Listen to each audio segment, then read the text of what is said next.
విరోధైనటువంటి అపవాది గర్జించు సింహము వలె ఎవరిని మృంగుదునని ప్రియా దేవుని బిడ్డారా, వాడు ఏం చేస్తుంటే ఎవరు ప్రార్థన చేయకుండా దేవునికి మొరపెట్టకుండా దేవునిని ఆరాధించకుండా బలహీనంగా ఉంటారో అటువంటి వారిపై బలహీనులపై ప్రియా దేవులారా బాణాలు వేస్తాడు, వాడు నాశనం చేస్తాడు ప్రియా దేవుని ప్రజలారా.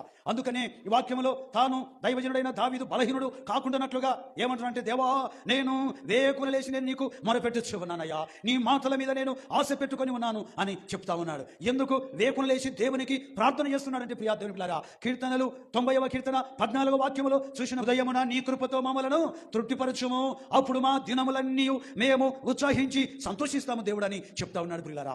ఎంత అద్భుతం! ఉదయాన్నే లేచంతో ఎంత చెప్తానే చాలా మంది కూడా నిర్లక్ష్యం చేస్తూ ఉన్నారు.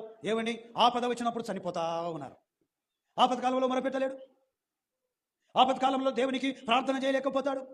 ఈ కష్టం ఆపద వచ్చినప్పుడు నాకెందుకు ఈ ఆపద వచ్చిందని ఇంకా దేవుని మీద బాధపడతారు, దేవుని మీద ఇంకా ఏం చేస్తారంటే అసూయపడతారు ప్రియ దేవులారా. అయితే దేవుని సన్నిధిలో దేవుడు ఏం చెప్తున్నాడు, నా కుమారుడా ఉదయాన్నే లేచి నాకు మొరపెట్టు, నా మాటలు విను, నా మాటలని హృదయంలో భద్రపరుచుకుందాము అని దేవుడు ఎంత మొత్తుకొని చెబుతూ ఉన్నా ప్రియా దేవుని బిడ్డారా. అయితే ఈ పని బాటలకే విధైపోయి, ఏమండి ఈ పని బాటలు పని చేయాలా చేయకూడదని కాదు, ఉద్యోగం చేయాలా మంచిదే చేయకూడదని కాదు ప్రియా దేవులారా,